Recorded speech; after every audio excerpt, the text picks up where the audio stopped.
Nizarazara ny reaction ny mpanao politika indrindra fa ireo kandida nirotsaka fidina solombavam-bahoaka taorinina moahany seny nivoka-pifidianana vonjimaika tamin'ny fomba ofisialy.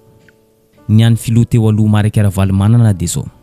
Tsy mbola nahita fifidianana feno osoka, alabato sy fandikan-dalàna ohatrany tamin'ity fifidianana solombavam-bahoaka tamindray mitoraka ity izy. Hitany ariary ny fandikan-dalàna nataon'ny filohan'ny Repoblika, nataon'ny chef district, gouverneur sy ireo olom-panjakana maro hafa. Itampoko itam-pirenena ny fanerenan'ny sefim-pokotany, omena baiko ampandany ny kandida avy amin'ny fitondrana. Terena ny mpampianatra, ny mpiasa-panjakana sy ny sisa. Raha ny fahitany fomba fiasan'ny seny dia zao. Na dia hita miasa mafy mikirakira ny voka-pifidianana izy ireo, sainy milaza fa tsy maleo tena ny seny. Tsy voamera maleo tena misahana fifidianana ireo fa voamera mandray baiko. Zay ny antony nananganana ny KMSB mba hiarovana ny safidim-bahoaka.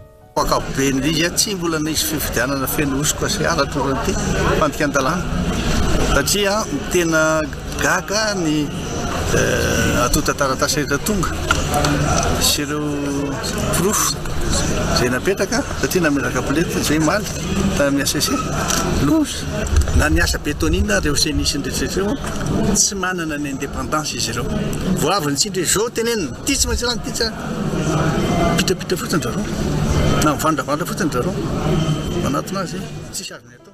Ny tena olana eto amin'ny Madagasikara dia zay le tsy fanajana lalàna zay mahatonga zay manangana an'ilay hoe KMSB le komity miaro ny safidim-bahoaka dia tena mba tia hanangana zany tany-dalàna zany zahay tia hanaja ny demokrasia tany-dalàna zany tena manaja tony Rakandriamaso tandrina ny lalam-panomrenana lalàna velona misy toy le 2018-008 io lalàna feno fifidianana ary indrindrindrindra zavatra tsy azo amezana fahefana areo fitondram-panjakana zava-doza izy satria sefokotany mivory miaraka amin'izareo dia mahazo baiko ka aminazy izy anefa hoe ny mpanohitra nareo le tsy mitovy hevitra aminy no mangalatra diso zany tsy afaka natanteraka an'izany mihitsy fa tsy manana fahefana ianao satria nge ny sefokotany fezin'ny district chef district ary ny chef district fezin'ny ministère dia mpampianatra ny mampalelo indrindra sy ireo lay maramila sy andreo dia mibaiko dia mandeha tokoa voaray tanterahandra izy. Tsy dia nifantoka tamin'ny voka-pifidianana loatra ny reaksion'ny Général Ravalomanana filohan'ny Sénat. Ny azy manokana dia zao. Ny fifidianana solombavam-bahoaka dia toy ny fifaninanana rehetra ihany. Misy ny resy ary misy ny mandresy. Zany hoe ny maharesy tsy obiana, ny resy tsy akoraina. Ny zavatra tena ampitaina dia zao. Tsy tokony hifantoka amin'izay fifidianana izay intsony rehefa vita izany fifidianana izany. Fa andao hiara entana, iray fo, iray saina hiaraka ampandrosan'ny Madagasikara hoy Général Ravalomanana. Zay le tena foana zany hoe mba miandry fitoniana zany ny tenenina teo adonoma lampianakavy iny ny maharesy tsy orana moa ny resy tsy akoraina zany ary tsika samy malagasy mazava ny tenin'ny filohan'ny seny teo tsika samy malagasy tsy hita mihitsy tokony ediny eto ampandrosan'ny Madagasikara dia avy na tokony izay no mpanjenina rehefa vita ny fifaninanana zany dia tokony samy miaraka mijery izay ampandrosan'ny Madagasikara. Saika nitovitovy tamin'ny reaksion'ny filoha teo aloha Marika Ravalomanana ny resaka nataony Maître Hanitra Razafimanantsoa kandida solombavam-bahoaka ao amin'ny boriboritany voalohany. Azo sokajiana ho fifidianana tena ratsy indrindra tamin'ny tantaran'ny fifidianana niseho teto amintsika ity fifidianana solombavam-bahoaka tamindray mitoraka ity. Feno osoka, alabato, fanitsakitsahana ny lalàna amin'ny feno fifidianana ary ny tena loza dia fanitsakitsahana ny lalàm-panorenana. Hita miariary ny forcing fampandaniana kandida Irmara izay ataony fitondram-panjakana. Ohatra azo raisina amin'izany ampiakarina ny vato voangony Irmara, ampidinina kosa ny vato voangony avy aty amin'ny fanoherana sy indépendant. Araka izany efa tafapetraka eny amin'ny ACC ny fitoriana rehetra ka miandry ny vokatra ofisialy izay avoakan'izy ireo afaka andro vitsivitsy. Ho an'ny boriboritany voalohany manokana dia nampidinina kely ny vato ary nakarina leo amin'ny larana roso fatelo moa zany izay hitanay misy anankitelo be zao nampiakarina daholo ny vaton'ireo any amin'ny ACC no ahitana anazy satria misy ny osoka izay hita tena amin'ny vatana ary nanaovana PV taty amin'ny CENI zany dia arakarak'izay zany no tokony ampiana ny vatony aoriana sy ampiakarana ny vatony maître ianitro am'lamboritany voalohany. Amin'ny ankapobeny ho an'ny rehetra izay hitako kosa dia mahita hoe any amin'ny toerana izay tsy nisy fifidianana na nisy olana be dia noraisiny seny ihany reny vato reny ary misy valim-pifidianana moa zany dia ho hitantsika eo izy rehefa tena mijery mandinika hoe aiza daholo re toerana izay manahirana, aiza marina ny tena misy tena hoe fifidianana marina, fa amin'ny ankapobeny ho ihany nisy olana be daholo ty fifidianana ray manontolo manerana Madagasikara ty ary anisan'ny tena atao hoe ratsy dia ratsy amin'ny resaka alatra sy fampandaniana ny kandida natosiky ny fanjakana na kandidat-panjakana na tsy miankina fanjakana efa natosiky ny fanjakana. Nanamafy izay fa voalaza teo ihany koa i Roland Ratsiraka raha niresaka tamin'ny mpanao gazety izy taoriny nivoan'ny voka-pifidianana Vonjimaika avy tao amin'ny seny. Betsaka ho izy ny olana tamin'ity fifidianana ity. Efa nanomboka tamin'ny fa ity indray mitoraka ity mbola loza noho ny teo aloha. Ka mila mitandrina isika rehetra indrindra fa ny kandida izay nirotsaka ho fidiana ho solombavambahoaka. Nanitsy ny fomba fijeriny tsirairay ny toe-java-misy izy. Ny olana amin'ity resaka voka-pifidianana ity dia tsy ao amin'ny seny ihany fa miainga avy any amin'ny fokotany. Ary ny chef district sy ny préfet no tena tompony ty osoka ty ho izy satria izy ireo no maniry ny sivy-pokotany hiandany amin'ny kandida volomboasary, hiandany amin'ny fitondram-panjakana. Tsy azo diny tsy hita ny fisiany olon'ny fitondrana rantsamany ndraiky any seny izay azo sokajiana ho fototry ny olana rehetra tamin'ity fifidianana solombavambahoaka ity. Fantako fa betsaka ny olana ary io moa zany matetika resako foana hoe ny fifidianana nisy nandritran'izay ataontsika hoe nanomboka tamin'ny 2024 nakatia dia feno osoka feno olana dia mila mitandrina ny olona rehetra, kandida rehetra mila mitandrina ary za zao dia anisan'ny matsapa fa misy olana maro miainga avy any amin'ny fokotany lehibe fokotany misy tsy tafiditra amin'izany fa misy tafiditra anatin'izany miainga avy amin'ny chef de district, préfet tafiditra anatin'izany osoka zany misy ihany koa ny membre amin'ny bureau de vote tafiditra anatin'ilay osoka. Fa io zany tsy afaka menantsiny ny seni hoe seni foana fa le ransa mangaika ny seni misy olona anatin'ny fanjakana anatin'le ransa mangaika dia zay ny anisan'ny manahirana dia misy mahazo baiko avy amin'ilay fanjakana. Ny any Afakandro Christian, kandida solombavambahoaka ao amin'ny Mahajanga voalohany dia zao. Mila mitandrina tsara ny ACC amin'ny famoahana voka-pifidianana ofisialy mba tsy hisy korontana, indrindrandrindra fa any amin'ny faritry ny Mahajanga. Sa resaka maro ihany koa ny solitenan'ny kandida Rajoel Malala Eriasna Eljo avy ao amin'ny district ny Antanifotsy. Mangataka izy ireo mba ny anafoana ny ACC tsy misy atakandro ny vato voangon'ny kandida Irmar. Betsaka loatra ny tsy fanarandalana izay ataon'izy ireo. Tsy vitan'izay ihany, tsy nitovy tamin'ny fitanana an-tsoratra teo am-pelatanan'izy ireo ny voka-pifidianana Vonjimaika navoaka ny seny tamin'ny fomba ofisialy tamin'ny 12 Jona 2024.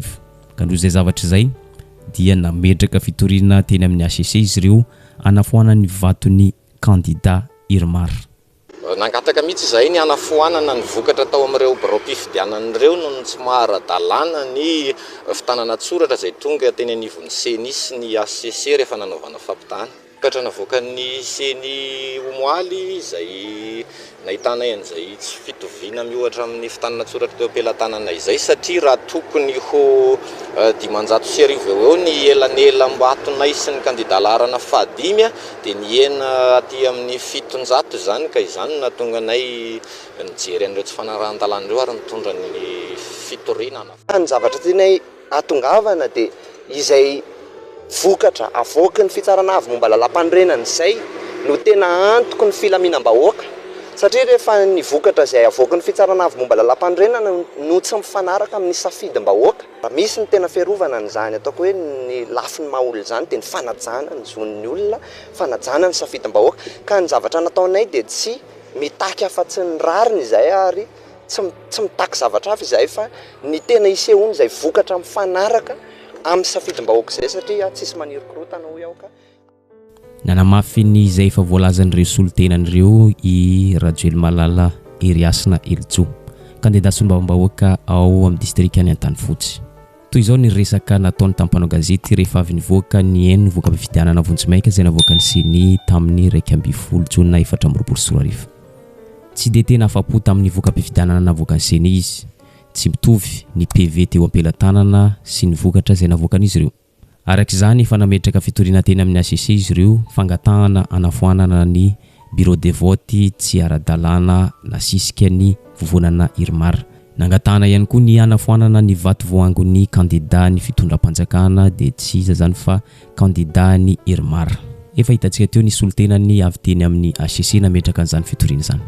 Misy kely ihany moa ny tsy mahafapo anay tamin'ny vokatra satria raha ny fitanana tsoratra eto an-tananay tamin'ny ireo vokatra navoakan'ny Voamiaramalo tena misahana ny fifidianana dia misy elanelany raha tokony 200 ny elanelany isa tamin'ny candidat mpifaninana tao amin'ny izay tanantoerana fahatelo dia raha 100 zany sisa no ireo osoka tamin'ireo bureau mpifidianana vitsivitsy ary tondranay reke teny anivon'ny fitsarana avy momba lalam-panorenana izany mba fangatahana fanafoanana n'ireo vokatra tsy ara-dalàna sy ireo bureau mpifidianana nisy osoka. Toy izao kosa ny réaction'ny Rakotiniaina Lova Adrien Marie, candidat solombavambahoaka avy ao Miandry Vazo. Ny fahitan'ny fizotran'ny fifidianana sy ny voka-pifidianana amin'ny ankapobeny dia zao: feno osoka sy alabato ny fiazakazan'ny Irmar, mitady ny maro anisa eny anivona teny meram-pirenena, indrindrandrindra fa nitetika maloto nataon'izy ireo tao Miandry Vazo. Toy ny hoe délégué mpanjakana no mameno ny PV avy any an-tranony. Manarak'izay ny fanovan'izy ireo ny chiffre, toy ny hoe 53 lasa 153, 64 lasa 164. No zay zavatra izay dia efa nametraka fitoriana eny amin'ny ACC izy ireo ka miandry izay mety ho valin'izany afaka fotoana vitsivitsy. Tao dia tena ny délégué mpanjakana mihitsy no mameno ny PV any amin'ny tranony ho an'ny fokontany rehetra 70 ao anatin'ny commune. Izay zavatra tsy azo ekena mihitsy satria tena fandikan-dalàna ny mahay lalàna indray no mandika lalàna dia zavatra tsy azo ekeny zany. Izay moa dia nanaovana ireo kety amin'ny ACC mba hijerena akaiky ny toe-javatra sahala amin'izany. Misy koa moa amin'ny commune anankiray tao be matazana fokontany Antalafotsy dia tena novaina fotsiny izao ny valim-pifidianana nampiana ray amin'ny eo alohan'ny ny vato azon'ny candidat anankiray zany ny commune Bekadradraka koa ary candidat io ihany tena manao an'izy. Dia zay zany hoe amin'ny ankapobeny zany aloha dia hoe matoky izay nyzay valin'ny tranga eo mindra efa tsy miova satria izay nanao tsara araka ny tokony izy na tamin'ny propagande na tamin'ny fifidianana. Mbola ity distriktan'ny Miandry Vazo ihany, toy izao ny afatry ny candidat firaisan-kina ho an'ny ACC. Miantso ny ACC mba hijiran-kaiky hitsara ampamarinana sy ara-drariny amin'ity indray mitoraka ity. Atao zany antso avy zany mba tsy hisy ny korontana eto amin'ny firenena. Arak'izany apetraka eo ambanin'ny fahendren'ny ACC ny fitsarana ara-drariny sy ampamarinana. Ny afatra menan'ny ACC dia mba hitsara ara-drariny satria raha ny any amin'ny tany amin'ny distrika misy anay aloha zany dia azo lazaina hoe ny PV rehetra sy ny fisotran'ny fifidianana dia nandeha atsakasy andava ny akoatran'ny faneriterena tany anatin'ny fanaovana propagande izay ataon'ny candidat sasany, ary indrindra koa ny candidat sasany izay azo lazaina hoe nangalatra mihitsy nefa mbola tsy nahatratra ihany na izany ary. Dia izay aloha zany zavatra anankiray tsapa hoe tena betsaka loatra le zavatra alatra zany tamin'ity indrindra ho an'ny candidat anankiray izay mirehare mihitsy moa amin'izao hoe mbola tsy mety mionona moa zany hoe efa resy amin'ny isam-bato na dia efa mangalatra ary nefa dia mbola milaza ihany fa hoe mbola ho azony io. Kanefa moa izay mahatoky ny ACC zany amin'ny fitsarana ara-drariny ny zavatra misy tao. Saika mitovitovy amin'izay ihany koa ny afatry ny solitenan'ny candidat tsy miankina raha niresaka tamin'ny mpanao gazety. Miantso ny ACC izy ireo mba hiasa ampamarinana hitsara ara-drariny. Efa inanivon'ny fitsarana avy momba ny lalam-panorenana ny fitarenana rehetra, ao anatin'izany ny alabato, ny osoka sy ny tsy fanaran-dalàna maro samihafa izay ataon'ny fitondram-panjakana sy ny candidat izay miaradia amin'ny fitondrana. Noho izany dia zao raiso ny fitarenanay tsarao araka ny tokony izy fa mitombina ireny fitarenany ireny. Inoana fa hitsara ampamarinana sy ara-drariny ny ACC ho izy ireo. Ny hafatra kely omeko anareo zany ry ACC dia fangatahana ny anay sady fiangaviana koa hoe aoka ianareo hamoaka ny valim-pifidianana araka ny rariny sy hisiny izay hitanareo fa tena mety. Ary raha ohatra koa ka misy ka hoe fitarenanay indrindraindrindra avy aminay candidat dia ny fiangaviana dia ny mba handraisanareo anazy sy mba niampitombona anazy.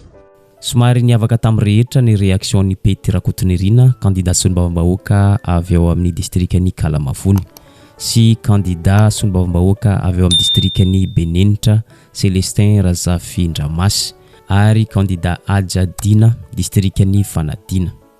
Nampiseho ny fihetsempon'izy ireo manoloana ny voka-pifidianana vonjimaika izay navoaka ny seny tamin'ny 12 Jona 2024 izy ireo raha niresaka tamin'ny gazety. Ny fandray tanteraka tamin'ny voka-pifidianana tany an-toerana izay navoaka ny SRMV ny voka-pifidianana navoaka ny seny. Araka izany dia matoky 100% ny fomba fiasan'ny HCC izy ireo, mametraka fitokisana amin'ny fahendren'ny seny hitsara ny safidim-bahoaka araka ny tokony izy, hitsara ny mpamarinana ara-drary.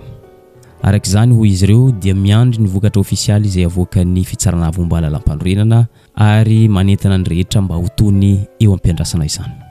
Ny valopifiteny voaka teo aloha dia mifanaraka amin'ny zavatra nisy tany aminay zay, ary aho koa mino fa tsy zavatra nayahiahy ny agny amin'ny HCC ny antony amin'ny bureau de vote 7 ao anatin'ny distrikany Kalamavony dia ny 7 amin'ireo zany tsy nisy observation ny PV zany hoe ny zotra araky ny tokony ho izany.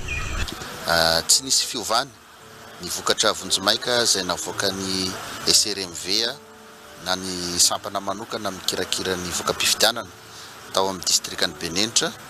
Ny dingana manaraka moa zany ny fiandrasana ny voka-pifidianana ofisialy zay avoaka ny Etam-pamaranana dia zao.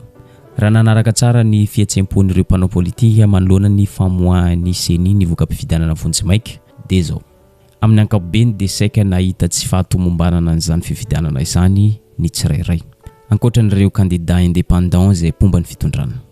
Araka izany, feno osoka sy alabato sy tsy fanaran-dalàna ny fifidianana solombavam-bahoaka izay natao tamin'ny 7 Mey 2024.